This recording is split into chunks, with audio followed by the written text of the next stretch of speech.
Menanggapi berita yang beredar di masyarakat dan infografis Provinsi Kaltim, pada tanggal 6 Agustus 2020, Dr. Gigi Agustinus Teguh Santoso, Kepala Dinas Kesehatan Kabupaten Mahakam Ulu, memberikan penjelasan mengenai hal tersebut. Teguh menjelaskan kronologis pasien yang berstatus pelaku perjalanan dan kasus konfirmasi dengan gejala yang dirawat Sabtu 8 Agustus 2020 di Kantor Dinas Kesehatan Kabupaten Mahakam Ulu. Dalam hal ini, Teguh berterima kasih atas kerjasama yang baik antara tim kesehatan Kutai Barat yang cepat tanggap dan langsung memberikan informasi kepada tim gerak cepat TGC di Kabupaten Mahakam Ulu, sehingga langsung ditindaklanjuti, ungkap Teguh kepada tim Diskominfo Standi Mahulu. Kami dari Dinas Kesehatan Kabupaten Mahakam Ulu selaku tim gerak cepat penanganan COVID-19 Satuan Tugas Kabupaten Mahakam Ulu ingin memberikan penjelasan mengenai satu pasien terkonfirmasi positif COVID-19. Jadi kronologisnya seperti ini. Pasien tersebut memang berasal dari wilayah Mahakam Ulu dengan KTP Mahakam Ulu dari Kecamatan Longbagun. Pada bulan Maret yang bersangkutan itu bepergian ke Jawa dengan alasan mengantar istri ke Jawa. Jadi saat bulan Maret itu kan kita masih dalam rangka persiapan untuk menghadapi COVID-19. Jadi mungkin kita belum ada aturan-aturan yang tegas mengenai izin atau keluar masuk wilayah. Jadi saat itu pun yang bersangkutan ketika keluar wilayah juga tidak izin, sehingga ya pergi begitu aja dengan alasan untuk ke Jawa mengantar istrinya. Nah, kemudian dari bulan Maret yang bersangkutan menginformasikan akan kembali ke Kabupaten Mahakam Ulu itu tanggal 15 Juli kemarin.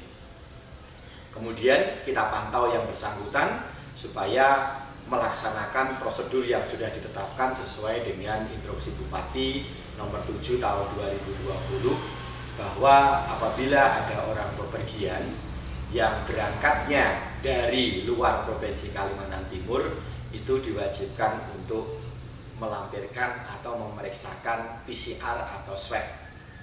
Nah, yang bersangkutan ternyata hanya memeriksa dengan rapid test, ya.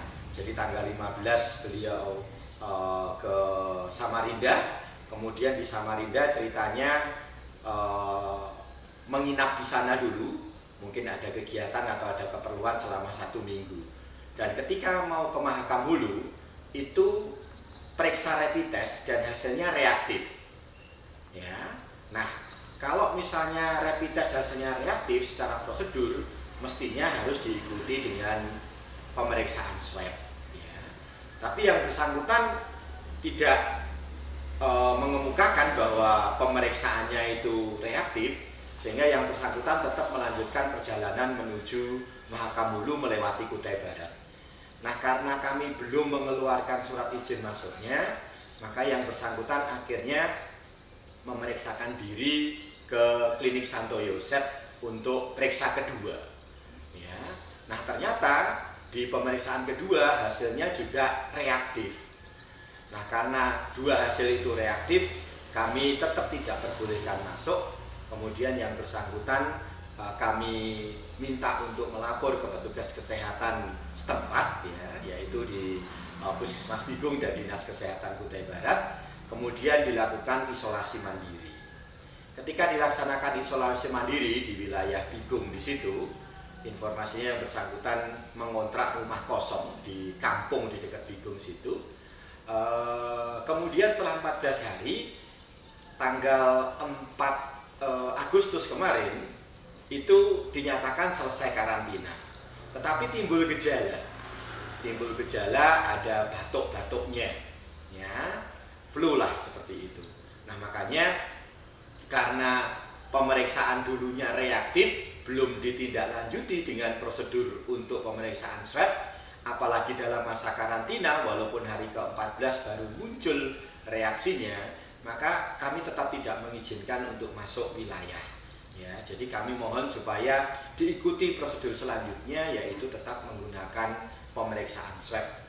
Nah, karena bergejala maka kami berkoordinasi dengan Dinas Kesehatan Kutai Barat untuk dilanjutkan pemeriksaannya menggunakan swab bagi pelaku perjalanan yang memang berKTP Mahakamulu tersebut. Nah, akhirnya oleh Dinas Kesehatan Kutai Barat dilakukan swab dan ternyata hasilnya positif.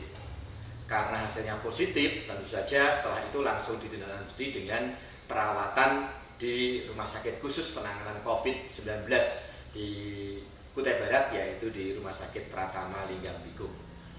Nah, karena KTP-nya Mahakamulu, maka secara administratif laporan dari pelaku perjalanan tersebut dimasukkan ke pelaporan di Mahakamulu, sehingga ya yang mungkin sudah 5 bulan kita bertahan di zona hijau karena ada 1 pasien terkonfirmasi dari pelaku perjalanan tersebut dan datanya mesti diimport secara administratif ke data Mahakamulu.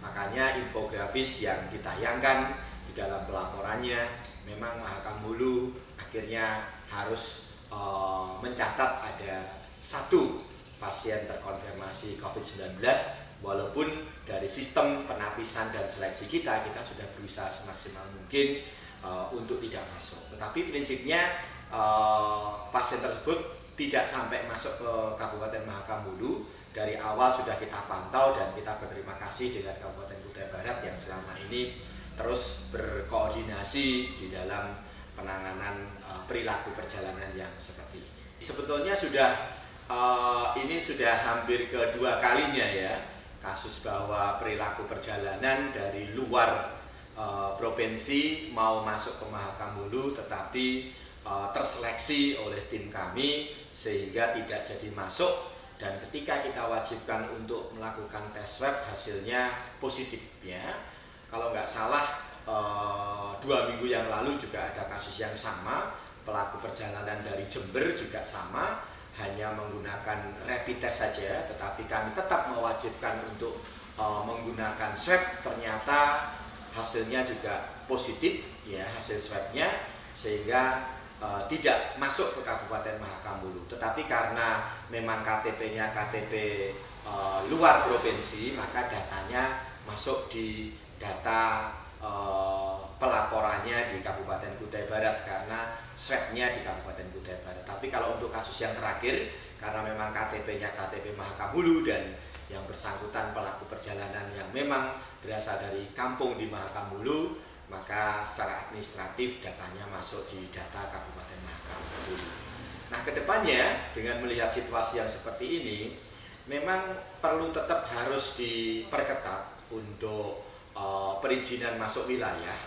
Jadi penegakan Instruksi Bupati nomor 7 tahun 2020 ini perlu terus digalakkan, perlu terus ditegaskan, dan perlu terus disosialisasi kepada pelaku perjalanan yang memang melakukan perjalanan khususnya yang berasal dari luar Provinsi Kalimantan Timur ya. Karena memang terus terang saat ini terjadi gelombang kedua peningkatan kasus COVID-19 di Indonesia ya.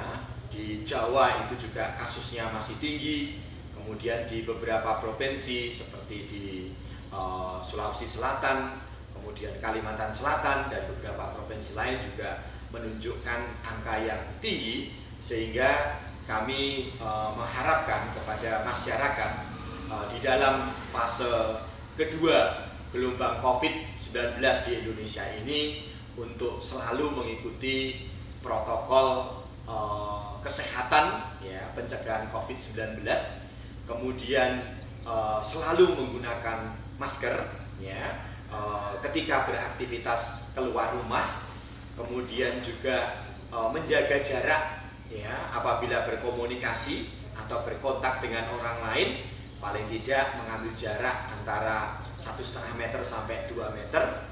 Kemudian juga lakukan komunikasi yang efektif, jangan terlalu lama ketika kita harus berkomunikasi dengan orang lain. Diusahakan ya ketika berkomunikasi seperlunya dan kurang dari 15 menit sehingga tidak terjadi kontak erat. Ya, kemudian juga melakukan perilaku hidup bersih dan sehat dengan mencuci tangan pakai sabun, kemudian juga istirahat yang cukup, makan makanan yang bergizi, dan melakukan olahraga atau aktivitas di rumah. Dan satu hal yang juga penting, tadi berhubungan dengan pelaku perjalanan, diharapkan pada masa-masa ini masyarakat untuk tidak bepergian dulu, terutama kalau bepergian ke daerah-daerah yang paparannya tinggi dan sudah terjadi transmisi lokal. Karena apa? Penyebaran virus COVID-19 ini, vektornya atau penularannya itu adalah manusia yang membawa. Dan penularan COVID-19 ini bisa melalui udara, bisa melalui droplet, ya. Transmisinya juga mesti harus diperhatikan. Sehingga kami mohon untuk disiplin, ya, selalu memakai masker, jaga jarak, mencuci tangan pakai sabun, membersihkan rumah, kemudian istirahat, makan makanan yang bergizi, kalau perlu ditambah dengan suplemen vitamin, dan tidak bepergian dulu, ya, kalau tidak penting dan mendesak betul, ya. Sehingga dengan demikian, kalau kita bisa disiplin, kemudian sistem penapisan, sistem seleksi keluar masuk Kabupaten Mahakamuli betul-betul dilaksanakan dengan baik, moga-moga temuan kasus yang kemarin setelah 14 hari dilakukan perawatan, pasien tersebut sembuh, ya, kita akan kembali ke zona hijau lagi. Nah, ini makanya partisipasi dari masyarakat, kemudian penegakan disiplin oleh aparatur, baik dari aparatur kampung, kecamatan, sampai kabupaten, ini sangat diperlukan untuk saling mengingatkan. Karena kami berkeyakinan bahwa yang bisa menjaga Mahakam Hulu ini untuk kembali hijau dan tidak masuk virus itu ke Kabupaten Mahakam Hulu adalah kuncinya tergantung dari partisipasi seluruh masyarakat. Demikian. Teguh berharap agar masyarakat Kabupaten Mahakam Ulu tetap berhati-hati atas penyebaran virus corona ini, selalu jaga kebersihan diri dan lingkungan sekitar. Ia pun menghimbau agar masyarakat tidak melakukan perjalanan keluar dari Kabupaten Mahakam Ulu jika tidak ada kepentingan yang sangat mendesak. Demikian tim liputan Diskominfo Standi Mahulu melaporkan.